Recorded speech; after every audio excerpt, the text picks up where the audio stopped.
খুব স্পর্শকাতর একটি বিষয় নিয়ে বড় পর্দায় আগামী 23শে জানুয়ারি আসছে হোক কলরব। কিন্তু আজকের আড্ডা কিন্তু আমাদের খুব সিরিয়াস হবে না, একেবারেই সিরিয়াস হবে না, চান্স নেই। চান্স নেই কোনো। অপুদা বলে দিয়েছে কোনো চান্স নেই, কেননা একেবারে কচিকাচার দল অপুদার কাছে। এক একজন ধানি লঙ্কা, যারা ছবি দেখবেন এখানে এখন দেখছেন আমার মুখটা খুব বড় করে পোস্টারে, ছবি দেখার পরে অনেকগুলো মুখ বড় হয়ে যাবে, এটা গ্যারেন্টি দিচ্ছি। একদম। কেন এটা বলছো তুমি, আমি শুনবো আগে। কারণ ওরা বলেছে ওরা আমার সঙ্গে অভিনয় করার আগে ভয় ছিল, আমি ওদের সঙ্গে অভিনয় করতে গিয়ে ভয় পেয়েছি। আচ্ছা, আমি না সবার আগে একটু পুষণের কাছে যাব, কেননা পুষণ আমাকে সবার আগে আর্জি জানিয়ে রেখেছে নবনীতা দিয়ে আমাকে একটু বেরিয়ে যেতে হবে। তো পুষণ, তোমাকে আমরা কিভাবে পাবো হোক কলরবে? এখানে আমার চরিত্রের নাম হচ্ছে বিপুল সাউ। তো আমি একজন স্টুডেন্টের পাঠ করেছি, ট্রেলারে আছি। যাই হোক, ট্রেলার সবাই দেখেছেন, টিজার দেখেছেন, সিনেমাটা কেমন কি মোটামুটি বুঝতে পারছেন। তো এরকমই একটা চরিত্র আমারও। রাজদার সাথে এটা আমার দ্বিতীয় কাজ, খুবই ভাল লাগছে সেটা, এবং প্রথম ছবি রাজদার সাথে। রাজদার প্রচুর ছবি আমি হলে গিয়ে দেখেছি, তো আমার প্রথম রাজদার সাথে ছবি, সেটা আমি হলে গিয়ে দেখার জন্য প্রচন্ড এক্সাইটেড।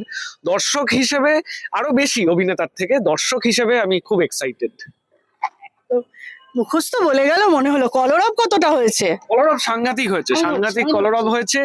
আমরা ছবিটার আগে একটা ওয়ার্কশপ হয়েছে আমাদের, সেখানে টিমটা আমরা তৈরি হয়েছি, যে মানে কলেজে হস্টেলে একসাথে থাকে তাদের যে বন্ডিংটা হওয়ার কথা, সেটা আমাদের সেখান থেকেই শুরু। কয়েকজনের সাথে আগে থেকে আলাপ ছিল, কয়েকজনের সাথে এখানে এসে আলাপ হলো, এবং দুর্দান্ত একটা বন্ধুত্ব তৈরি হয়েছে সবার মধ্যে। ছবির শুটিং শেষ হয়ে যাওয়ার পরেও আমরা অনেকবার বিভিন্ন রকম ভাবে দেখা করেছি, প্রচুর আড্ডা হয়েছে আমাদের, এবং মানে প্রচুর মানে জীবনের কিছু বন্ধু পেয়েছি। বেশ কিছু ঘটনা কিন্তু আমরা বিক্ষিপ্তভাবে দেখে আসছি। তুমি অনেকটাই ছোট, মানে দেখার সংখ্যা পরিধিটাও অনেকটা কম, তবু এই যে বিভিন্ন বিক্ষিপ্ত ঘটনা আমরা দেখি, র্যাগিং, কখনো কি এরকম কিছুর শিকার কখনো হয়েছো, কিংবা চোখের ওপরে দেখেছো, কিছু প্রতিবাদ জানিয়েছো, বাস্তবে হয়েছে এমন কিছু? না, আমি কখনো সামনে থেকে ফেস করিনি বা নিজেও কখনো পার্ট হইনি, কিন্তু ভারতবর্ষের বিভিন্ন জায়গায় এরকম ঘটনা ঘটে, সেটা কখনোই কাঙ্ক্ষিত নয়। সেটা বহু বছর ধরেই চলে আসছে, তার বিরুদ্ধে নানা রকম আইন আনা হয়েছে, এবং আইন ছাড়াও তো দেশের মানুষ বাঁচে, এবং মানে সোসাইটিতে যেভাবে নর্ম গুলো চলে সেগুলো সবসময় যে আইনের মধ্যে পড়ে তেমনটাও নয়। তো সেখান থেকে একটা বেরিয়ে আসার চেষ্টা সব স্টুডেন্টরাই করে, এবং রাজদার এই কাজটা একটা বড় মানে কি বলবো পুশ, সেই সেই সোসাইটির যে লড়াইটা চলছে এই র্যাগিং থেকে বেরিয়ে আসার জন্য, এটা খুব ইম্পর্টেন্ট একটা ছবি এরকম একটা বিষয়ের উপর। যাও ছুটি। থ্যাংক ইউ কিছু বলার জন্য তোমায় তাড়াতাড়ি, তুমি ক পেয়েছো, যাও। কল যোগ আমার সঙ্গে আরো অনেকে রয়েছে। আপনারই দোকান থেকে এবার আমার সঙ্গে আরো অনেকে রয়েছে, অনেকে দূরে দূরে রয়েছে। কেন কলরব কতটা হয়েছে? কলরব কতটা হয়েছে? কলরব তো চলছেই, একদম চলছেই। আমরা একদম পুরো জোরে সোরে একদম, আর কি বলবো, এক্স্যাক্টলি কলরব আমরা সবাই করেই যাচ্ছি। ওদেরকে একটু জিজ্ঞেস করো ওদের কেমন কলরব। এই যে অপুদা বলছে যে তোমরা মানে ভীষণ ভয় পেয়েছিলে যে অপুদার সঙ্গে কাজ, শাশ্বত চট্টোপাধ্যায়ের সঙ্গে কাজ। সত্যি কথা, আমারও না মাঝে মধ্যে আগে শুরুতে হতো শাশ্বতদার ইন্টারভিউ নেব, এখনো হয় কিন্তু।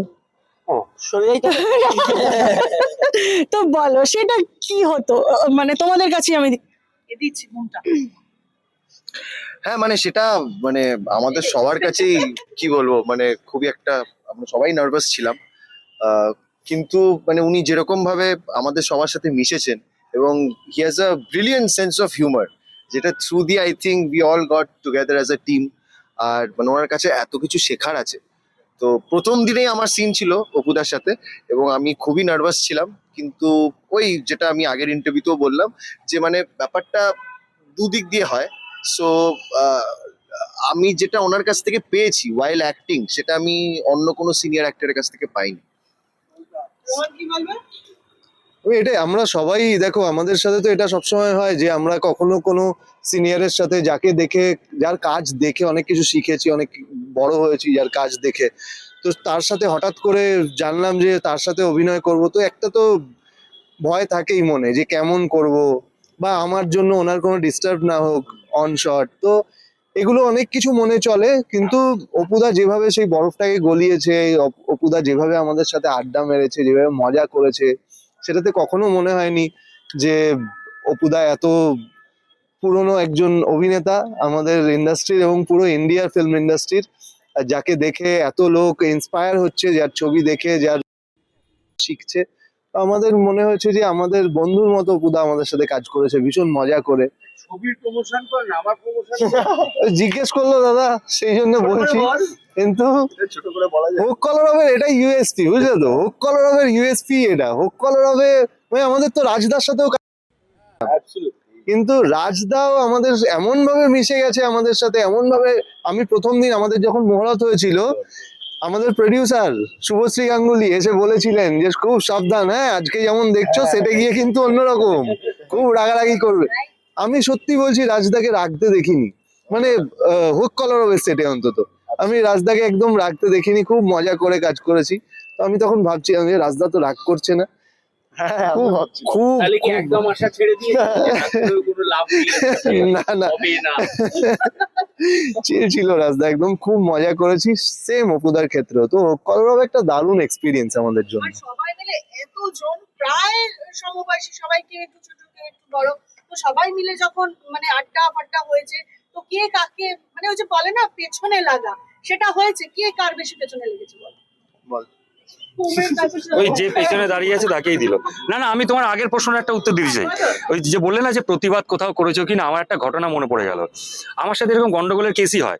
আমি ট্রেনে একবার একটা প্রতিবাদ করতে গেছি, অন্যায়ের প্রতিবাদ করতে গিয়ে আমি নিজেই কেস খেয়েছিলাম। কারণ লোকাল ট্রেনে উঠেছি, হঠাৎ একটা পাশ থেকে আওয়াজ শুনতে পাচ্ছি, একজন হকার উঠেছেন, খান খান, দারুণ স্বাদ, দারুণ রস, খেলেই মজা পাবেন, গুড়ের মতো মিষ্টি, অসাধারণ, একবার মুখে দিয়ে দেখুন। এবার উল্টো দিকে একজন বলছে খান, খেলেই মরবেন। এবার আমরা ভাবছি যে ভাই কেউ কি শয়তানি করছে, ধর ধর ধরকে ধর। ও দেখছি এ বিক্রি করছে পেপসি, ও বিক্রি করছে ইঁদুর মারার ওষুধ, দুজনেই দুদিকে ঠিক। এরকম কেস হয়েছে অনেকবার। হ্যাঁ, আর লোকাল ট্রেনে লেডিস বগিতে যা র্যাগিং হয়, বাই চান্স যদি কোনো একটা ছেলে উঠে পড়ে, তাকে ওখানেই ধাক্কা দিয়ে ফেলে দেবে। স্টেশন আসুক না আসুক, ওখানেই ধাক্কা দিয়ে ফেলে দেবে।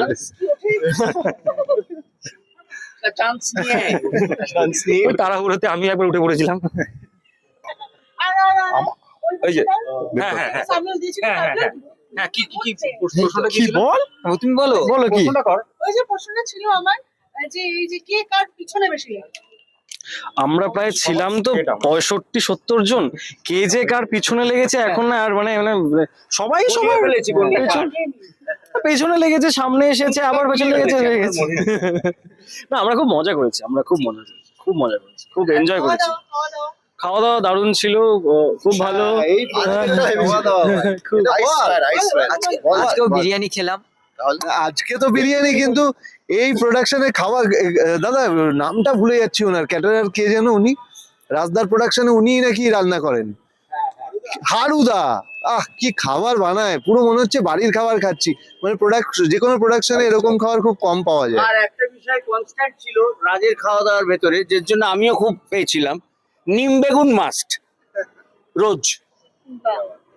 স্বাস্থ্যকরও বটে। নিম বেগুন একদম। গরমকালে হয়েছিল কি শুট? খুব কোনো কালটাল ম্যাটার করেনি, আচ্ছা নিম বেগুন একটা থাকতোই। আচ্ছা আচ্ছা। আমাদের সঙ্গে কিন্তু একজনের কথা হয়নি। এবার তুমি তোমার এক্সপিরিয়েন্সটা একটু বলো। আমার কিছু বলার নেই, ছবির মানে পাশে এসে দাঁড়াও, দেখো কতটা পাল্টে গেছে বেচারা। খুব সন্তুষ্ট। সিনেমার পরে কতটা পাল্টে গেছে, কি ছিল দাদা, কি ছিলেন দাদা, কি হলেন? আমি মানে আমাদের ছবি করার সময় অতটা র্যাগিং হয়নি, যতটা যেটা হয়েছে সেটা হচ্ছে আমরা সবাই এটা সেদিনকে আমাদের হোল নাইট আমাদের শুটিং হতো। আমাদের মেনলি সব আমাদের কলেজের ইন্টেরিয়ার যতগুলো সিন আছে সব হোল নাইট জুড়েই হয়েছে, এবং একদিন এমনও হয়েছে এখানে আমরা সবাই জানি যে একদিন পুরো গোটা কলকাতা ভেসে গেছিল। হ্যাঁ, তো সেইবার মনে হয়েছিল যে সত্যিকারের মানে এবারে কলকাতাই আমাদেরকে এবারে পুরোপুরি র্যাক দিচ্ছে, মানে আমরা যেটা ছবিতে করেছি সেটা পুরোপুরি কার্মা হিসেবে আমরা রিটার্ন পেয়ে গেছিলাম। অভিকা কি বলবে বলো? কি বলবো বলতে আর কি বলবো? চাট খেতে চেয়েছিলে, তো তোমাকে কি তারা দিয়েছিল এনে? রাত 3টের সময়, দেখো এটা আমারও দোষ, রাত্রে 3টের সময় ওদেরকে যদি বলি তোদের কাছে কোনো ডেজার্ট আছে, ওরাও তো আর নিশ্চয়ই কিছু এনে দিতে পারবে না। তাও তো দিয়েছে, তাও দেবদত্তর ব্যাগে সবসময় কিছু না কিছু থাকে বলে পেয়েছি। থ্যাংক ইউ বাবা। হ্যাঁ শিভ্যালরি দেখালেও সমস্যা, হ্যাঁ কি ভালো ব্যবহার করা যাবে না, ব্যবহার? ভালো ব্যবহার। আচ্ছা ওকে। আচ্ছা এবার আমি বলি যে রাজদার কাছে কেউ কি একটু আগে মানে যেমন তুমি বলছিলে যে রাগ একেবারে দেখায়নি, কিন্তু বকুনি কেউ কি খেয়েছো? হ্যাঁ আমি খেয়েছি। হ্যাঁ আমিও খেয়েছি, আচ্ছা আমি ওরা আমিও হ্যাঁ। খেয়েছি। মানে আমি একটু বেশি মানে আমাদের পুরুলিয়ার যে শিডিউলটা ছিল সেখানে আমি একটু গন্ডগোলের পাঠ করছিলাম বলে আমি একটু বকা খেয়েছিলাম। এবার রাজদার একটা কিছু পেটেন্ট কিছু আছে আচ্ছা। যেগুলো বলে, তো সেগুলো বলতে পারবো না এখন। না, তো ঠিক কিছু আছে। ছবিতে বলেছিলাম বলে সবই কেটে দিয়েছে। না, ব্যাপারটা হচ্ছে রাজ চক্রবর্তীর সিনেমায় অভিনয় করছি, তার সাথে আমরা পেয়েছিলাম একটা গান যাতে দারুণ নাচানাচি হচ্ছে, আপনারা সবাই শুনেছেন, দাম আপনারা খুব ভালোবেসেছেন, সেই গানে নাচার সুযোগ পেয়েছি। এবার যে স্টেপটার জন্য রাজদা আমাকে একটু আলাদা করে, আমাকে আর পুষণ চলে গেছে, পুষণকে দিয়েছিল, ওই স্টেপটা করতে গিয়ে আর তখন ওই চামড়া চটি পরে ভিজে টিজে গিয়ে আমি আর স্টেপ করতে পারছি না, আসলে পারছিলাম না, কারণ টেনশন হচ্ছিল, কারণ সামনে রাজ চক্রবর্তী বসে। গানটা একটু হবে কিন্তু। হ্যাঁ নিশ্চয়ই। তো তখন রাজদা মজা করেই মাইকে বলেছিল, দাদা তুই নাচতে পারিস না, একদম নাচতে পারিস না। এবার আমি ভাবছি এ কি, রাজ চক্রবর্তী বলছে আমি নাচতে পারি না, মানে আমার তো গেল, আমার আর কিছু হবে না। আমি কনফিডেন্সে দেখছি এবার চলে যাচ্ছে, দাঁড়া ভাই দাঁড়া। তো ওটা একটা বেশ মজাদার, কিন্তু হ্যাঁ বকা হিসেবেই নিয়েছিলাম, কারণ তখন তো খারাপ লাগছিল। এবার গানটা একটু হোক নাকি? কি গান কি আমরা চালাবো না গাইবো? গাই। তোমরা গাও।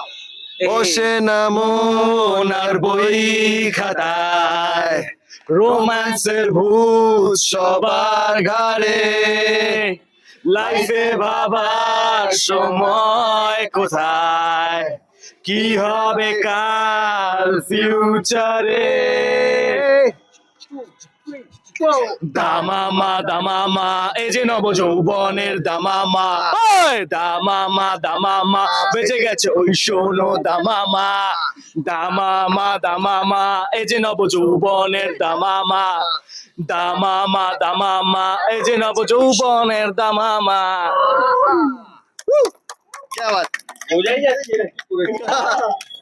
দামামা হয়েছে, দামামা। শাশ্বত দা ভীষণ করা এখানে, কি প্রচুর অ্যাকশন আছে তোমার। একদম না, নেই। এর একটা মানবিক দিক আছে এই ক্ষুদিরাম চাকির। ও চিরকাল বলে এসেছে যে এরা স্টুডেন্ট, এরা ক্রিমিনাল নয়, কাজেই ওদেরকে সেইভাবে ট্রিট করা। এটা খুব ইন্টারেস্টিং একটা অ্যাঙ্গেল এই ক্যারেক্টারটার, যেটা একদম অন্যরকম, মানে সবর বা অনিমেষ দত্ত এটা নয়। প্রয়োজনে দাবড়েছে, কিন্তু বেশিরভাগ ক্ষেত্রেই কিন্তু অন্যভাবে ট্যাকেল করেছে প্রবলেমটা। এটাই তার মানে মেসেজ এই ছবিটার। অনেকগুলো মেসেজ আছে, এবং শেষে গিয়ে একটা টুইস্ট আছে যেটা আমি বলবো নাড়িয়ে দেবে দর্শকের মন। এর বেশি কিছু বলবো না। এই তো আরে দামামা এসে গেছে মামা আর মাইমা। দামামা রাজদা চলে এসছে, শুভশ্রী চলে এসছে, পরিচালক এবং প্রযোজক আমাদের সামনে একেবারে। কিছুই না, কোনো বকা খাওয়ার নেই। এরা talented to the power infinity, একদম বুঝতে পেরেছো? এরা দ্য বেস্ট, এরা আগামী দিনের সুপারস্টার। বাহ। এদেরকে বকা না, এদের ভালোবাসা দিতে হবে, এদের প্যাম্পার করতে হবে, বুঝেছো? বকা তো সবাই দিতে পারে, প্যাম্পার কজন করতে পারে? সেই ছোটবেলায় প্যাম্পার পড়েছিল, তারপরে আর কেউ প্যাম্পার পড়ায়নি ওদেরকে। না, দে আর দ্য বেস্ট। এবং এই ছবিতে কিছু আমি অপুদা এখানে কিছু না, এরাই হচ্ছে সবকিছু। আমি তো এই ছবিটায় আসি, এসে সবাই এবার চুমু খাই চলে যাই। ও আচ্ছা, চুমু খেতেই ছাদে উঠেছিল, এসে দেখে না, আমরা অ্যাকচুয়ালি আমরা একটা অন্য জায়গায় গেছিলাম, তো দেখলাম তোমরা রয়েছো, দেখা করতে আসলাম। আর প্রযোজক কি বলবেন? আমি তো খুব খুশি, আমি খুশি যে আমার ডিরেক্টর খুব খুশি, মানে প্রত্যেকদিন শুটিং করে এসে এটাই বলতো যে দারুণ মজা পেয়েছি। আমি বহু আমি বছর, অনেকদিন পর কাজ করে সত্যি আমি বহু অপুদাকেও বছর বলেছি। আমার কথাটা ও কেটে সরি নিও সরি না। বহু বছর পর কাজ করে একটা দারুণ ফিল হচ্ছে। সো এটা অ্যাকচুয়ালি সত্যি আর্টিস্টরা, একজন ডিরেক্টর, মানে পুরো টিম অ্যাকচুয়ালি, শুধু আর্টিস্টের কথা বলবো না, টেকনিশিয়ানরাও, ওই একটা সিঙ্ক, একটা বোটে সবাই মিলে উঠে বোটটা সেল করলে ক্যাপ্টেনের খুব ভালো লাগে আর কি। তো সেই ফিলিংসটা ওর হয়েছে।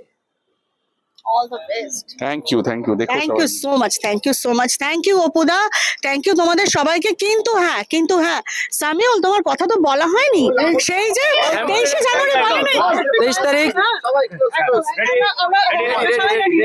23 তারিখ চলে আসবেন, হই হই করতে করতে সরি হয়ে গেছে। আসলে আসলে করিয়ে দেবেন। আসলে বিষয়টা কি হচ্ছে, এত এক্সাইটেড না, মানে একটু গুলিয়ে যাচ্ছে। 23 তারিখ হই হই করতে করতে হোক কলরব দেখতে চলে আসবেন।